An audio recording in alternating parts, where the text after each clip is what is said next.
Bozza dell'autonomia in Consiglio dei Ministri, l'annuncio di Conte, Stefani e Salvini. Entro il 15 gennaio si chiude la partita dei ministeri, il 15 febbraio la proposta dello Stato alle regioni, prima fra tutti il Veneto.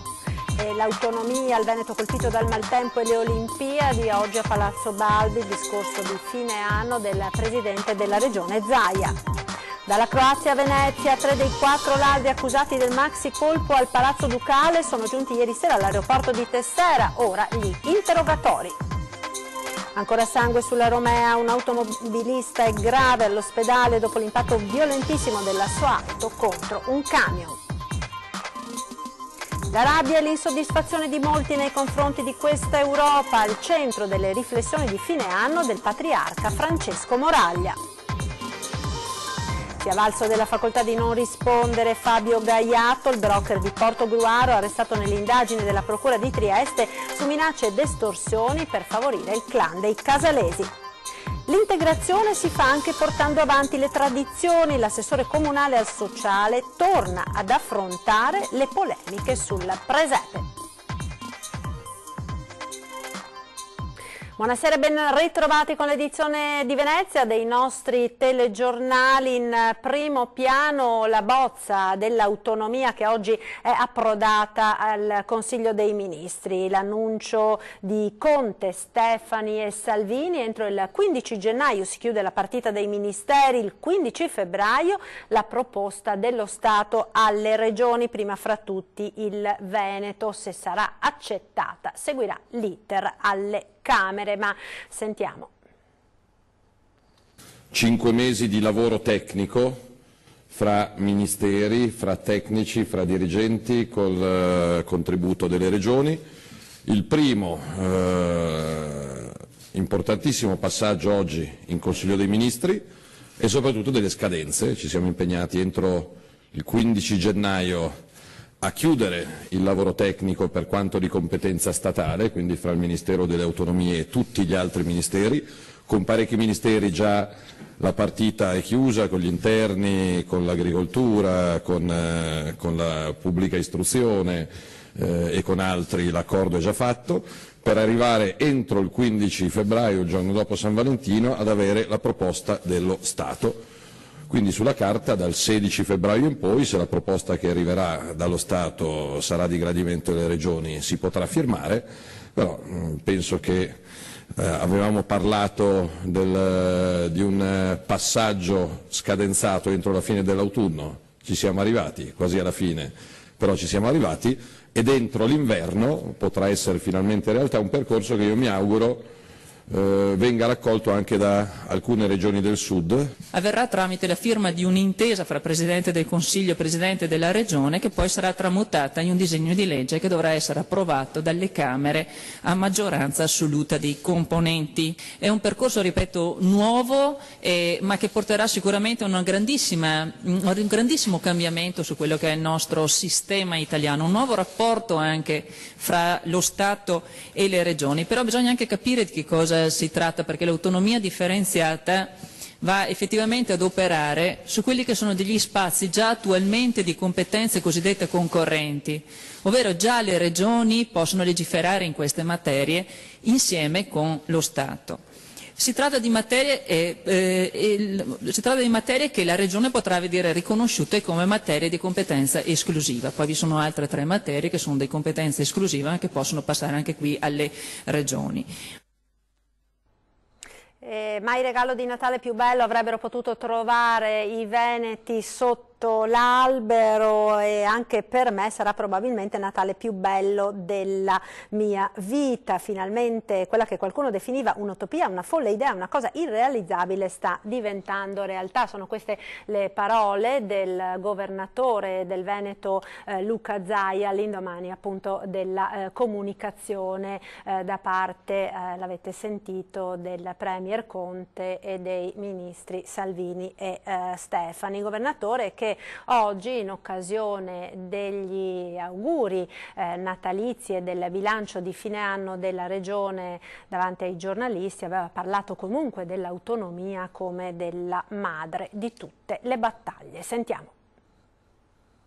Nel giorno in cui l'autonomia approda in Consiglio dei Ministri, il governatore veneto Luca Zaia ne ribadisce l'importanza per la nostra regione e lo fa nel tradizionale augurio di fine anno a Palazzo Balbi. L'autonomia significa dare una risposta a 2.328.000 veneti che hanno votato il 22 ottobre 2017 perché questa comunità diventi autonoma.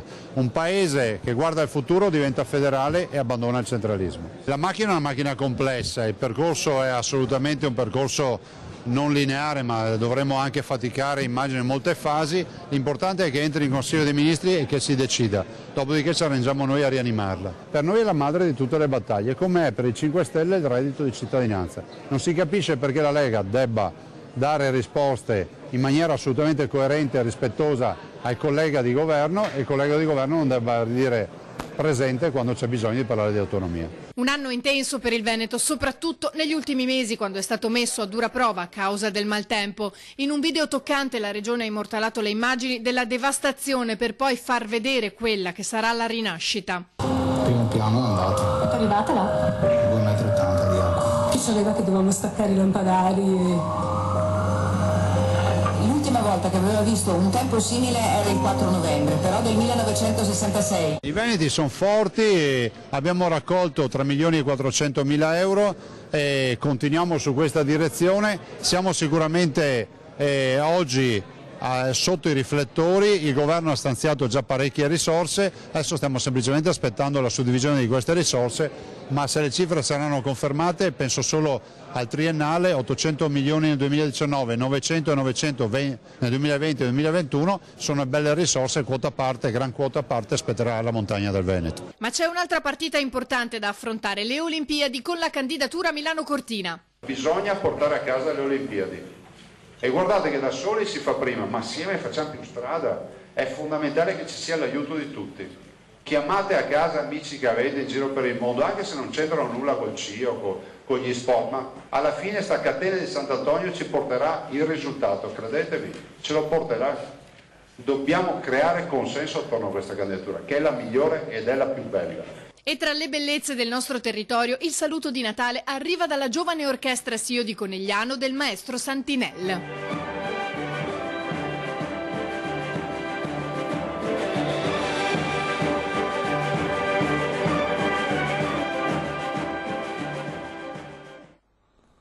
La cronaca ora, un uomo è rimasto gravemente ferito in un nuovo terribile incidente stradale lungo la Romea. Vediamo. Ancora sangue sulla Romea. Un automobilista è finito all'ospedale dopo l'impatto violentissimo della sua vettura contro un camion. L'incidente alle 14 di oggi, a poca distanza dal ponte di Malcontenta. Per cause ancora da accertare, i due mezzi si sono scontrati frontalmente. L'auto si è capovolta dopo lo schianto, finendo nel fossato dopo un volo di alcuni metri. I vigili del fuoco hanno estratto il conducente dall'abitacolo e l'hanno consegnato ai sanitari del SUEM, che l'hanno trasferito in ambulanza all'ospedale di Mestre. Le sue condizioni sono gravi. Dalla Croazia a Venezia, 3 dei 4 ladri responsabili del maxi colpo a Palazzo Ducale sono giunti ieri all'aeroporto di Venezia. Ora gli interrogatori. Si è conclusa ieri sera l'operazione della polizia Ponte dei Sospiri, che ha portato all'estradizione di 3 dei 4 arrestati per il colpo commesso a Palazzo Ducale lo scorso 3 gennaio. Il furto di gioielli appartenenti alla collezione dello sceicco Al Thani, esposti alla mostra Tesori dei Moghul e dei Maharajà. I 3 croati arrestati in Croazia appunto il 7 novembre sono atterrati all'aeroporto di Venezia. Tra di loro c'è Vinko Tomic, considerato la mente del furto. Il quarto dovrebbe arrivare nei prossimi giorni.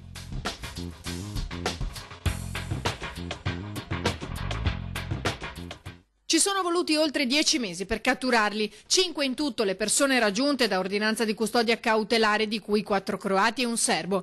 Una banda specializzata che aveva agito con abilità e spregiudicatezza, entrando in azione in un luogo teoricamente super controllato. Era la terza volta in pochi giorni che provavano. All'interno di Palazzo Ducale erano in 3, di cui 1 con funzione di palo. Una volta presi i gioielli si sono allontanati velocemente e hanno raggiunto Piazzale Roma, dove altri 2 li attendevano in auto. dell'auto, pronti per fuggire. Subito da Venezia si sono diretti verso il confine, guidando fino in Croazia senza incontrare alcun ostacolo. Anche la fase degli arresti a novembre è stata piuttosto rocambolesca. Il serbo 54enne Dragan Malenovic si era guadagnato la libertà eludendo la polizia e riuscendo a scappare dalla Croazia. Una volta oltre confine però è stato di nuovo preso, questa volta dalla polizia serba. Al momento risulta sotto custodia, ma ci sono delle complicazioni nella sua riconsegna legate agli accordi di cooperazione tra Stati. Si è avvalso della facoltà di non rispondere Fabio Gaiato, il broker di Portogruaro, arrestato nell'indagine della Procura di Trieste su minacce ed estorsioni per favorire il clan dei Casalesi. Oggi l'udienza di convalida. Il legale dell'uomo ha precisato di voler chiedere l'interrogatorio al PM della distrettuale dopo la decisione del Tribunale del riesame. La rabbia e l'insoddisfazione di molti nei confronti di questa Europa è al centro delle riflessioni di fine anno del patriarca Francesco Moraglia. È un augurio venato di preoccupazioni per il futuro quello che il patriarca di Venezia, Francesco Moraglia, rivolge a cristiani e non a pochi giorni dal Natale. Il prossimo anno, ricorda, ci aspetta un appuntamento elettorale cruciale, quello delle elezioni europee, al quale molti italiani stanno andando incontro con un sentimento di rancore e insoddisfazione. C'è un fallimento di qualcosa che riguarda la classe media, che non si sente più tutelata e rappresentata, lo dobbiamo dire con una certa convinzione, anche gestito male la globalizzazione. Non potremmo fare a meno dell'Europa, ma l'Europa deve cambiare, sostiene il patriarca, perché troppi errori sono stati fatti. La globalizzazione ha portato a situazioni di sofferenza e non ha garantito il benessere promesso, mentre alcuni stati hanno provato a imporre la loro visione, creando la sensazione di non ritrovarsi più in un progetto comune. L'Europa non ha tenuto conto non dei nazionalismi o dei populismi, ma anche delle realtà nazionali che non erano omologabili ad alcuni assi preferenziali che volevano essere esportati in altre regioni d'Europa, in altri territori d'Europa. Occorre quindi una profonda riflessione su questi temi, conclude Moraglia, che purtroppo non appare semplice in un momento di evidente crisi delle forme politiche tradizionali. Questa crisi dei partiti, che è sotto gli occhi di tutti, perché o esistono movimenti o esistono partiti dilacerati tra di loro, che non si capisce bene dove vogliono andare e cosa vogliono fare, ecco, questo credo che dia una mano forte all'antipolitica. 3 giovani clandestini di nazionalità afghana sono stati ritrovati all'interno del rimorchio di un tir proveniente dalla Serbia e diretto nel veneziano. Un lunghissimo viaggio per varcare i confini dell'Europa prima e dell'Italia poi, migliaia di chilometri, molti dei quali macinati a piedi, spinti dal miraggio di un futuro migliore in una terra libera e democratica. Sono arrivati nel veneziano stremati ma carichi di speranze 3 giovani afghani di età compresa fra i 20 e i 24 anni. Giovedì mattina attorno alle 9 è stato il dipendente della Comet Fair di San Stino di Livenza a trovare i 3 addentro il rimorchio di un camion proveniente dalla Serbia. Il tir trasportava scarti ferrosi destinati all'azienda che si occupa di riciclare e stoccare rifiuti. Alla vista dei 3 ragazzi il dipendente ha subito avvisato i suoi titolari e questi ultimi i carabinieri di San Stino. I 3 giovani clandestini sono stati dapprima visitati dal personale del 118 che fortunatamente li ha trovati stanchi ma in buone condizioni di salute, poi fotosegnalati, identificati e accompagnati dai militari dell'Arma all'ufficio immigrazione della Questura di Venezia per la regolarizzazione del loro status di rifugiati. Nell'ottobre scorso, ricorderete, a Summaga di Portogruaro la scoperta di 7 clandestini iraniani e palestinesi all'interno di un vagone sigillato che trasportava cereali diretto nel veneziano e partito proprio dalla Serbia, divenuto rifugio di molti migranti diretti verso la libertà. Ci fermiamo ora per la pubblicità. A tra poco.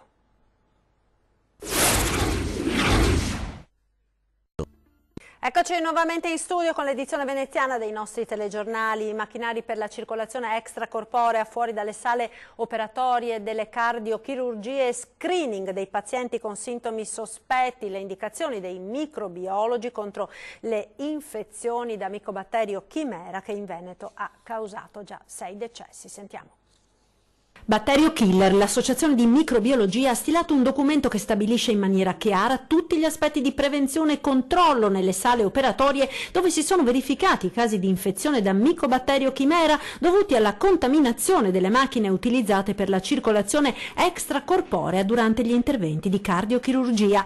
A Mestre, come a Treviso, le sale operatorie delle cardiochirurgie sono sicure, fanno sapere i direttori delle unità di microbiologia che coordinano le unità di crisi create dopo i 6 decessi ed il richiamo di circa 10.000 pazienti operati a cuore aperto in Veneto dal 2010 al 2017. Sono state adottate tutte le misure di decontaminazione delle strumentazioni e in più abbiamo messo la macchina, lo strumento, al di fuori della sala operatoria, collegata con un aspiratore per rendere assolutamente sicuro qualsiasi tipo di intervento chirurgico. Attivati inoltre tutti i controlli non solo nell'acqua utilizzata per il raffreddamento del macchinario, ma anche dell'aria dove dall'acqua nebulizzata il micobatterio può diffondersi ed infettare i pazienti.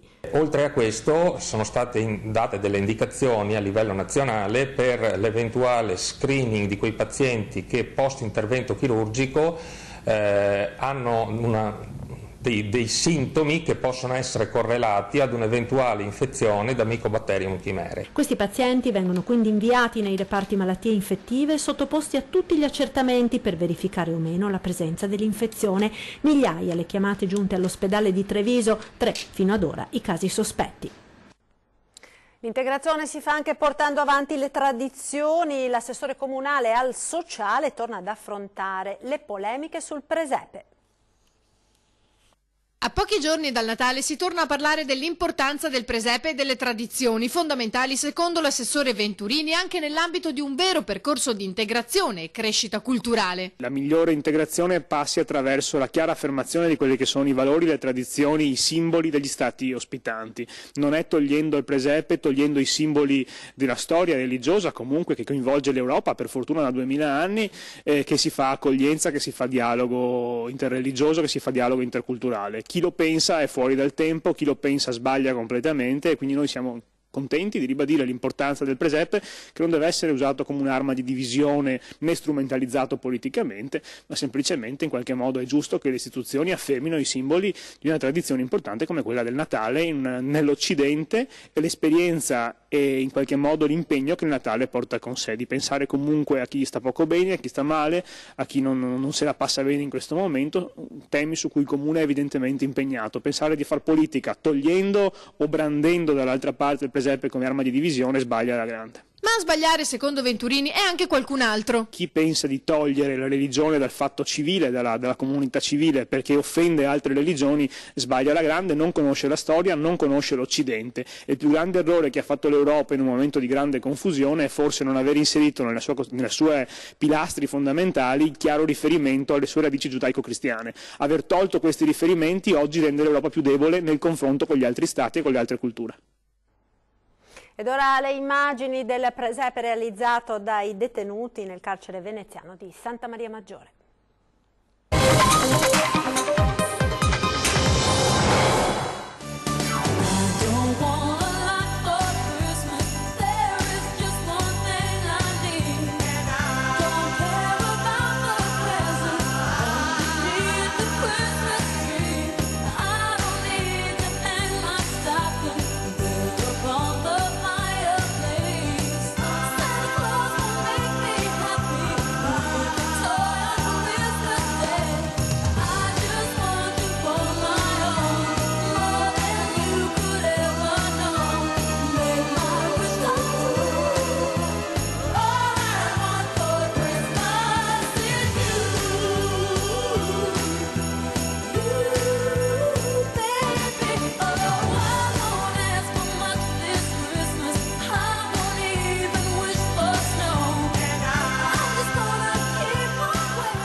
Ed è tutto, grazie per essere stati con noi. In chiusura vi lascio alle previsioni del tempo, arrivederci.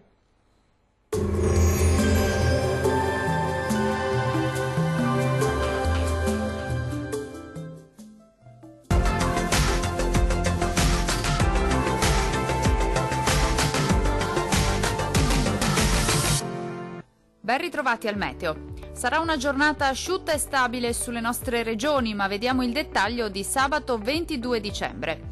Sul Veneto la presenza dell'alta pressione garantirà un tempo per lo più stabile, tuttavia saranno presenti nubi basse, foschie e nebbie, specie sulle pianure centro-meridionali e sulle vallate alpine. Non mancheranno ampie schiarite soleggiate. Temperature minime tra lo 0 e i 3 gradi, valori massimi compresi invece tra 3 e 7 gradi circa. Vediamo ora che tempo farà sul Friuli Venezia Giulia.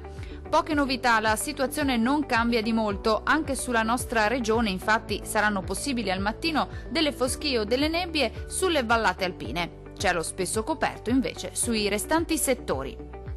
Temperature minime tra 2 e 7 gradi. Valori massimi oscillanti invece tra 6 e 10 gradi circa. Vediamo infine la situazione meteorologica del Trentino Alto Adige. Sarà bel tempo ovunque, con ampio soleggiamento su tutte le province. Il cielo infatti si presenterà poco o parzialmente nuvoloso su tutti i settori della regione, salvo per qualche nevicata sulle Alpi di confine. Temperature minime tra -1 e 4 gradi. Valori massimi oscillanti invece tra 6 e 10 gradi circa. Dal meteo di Antena 3 per ora è tutto. Arrivederci al prossimo aggiornamento.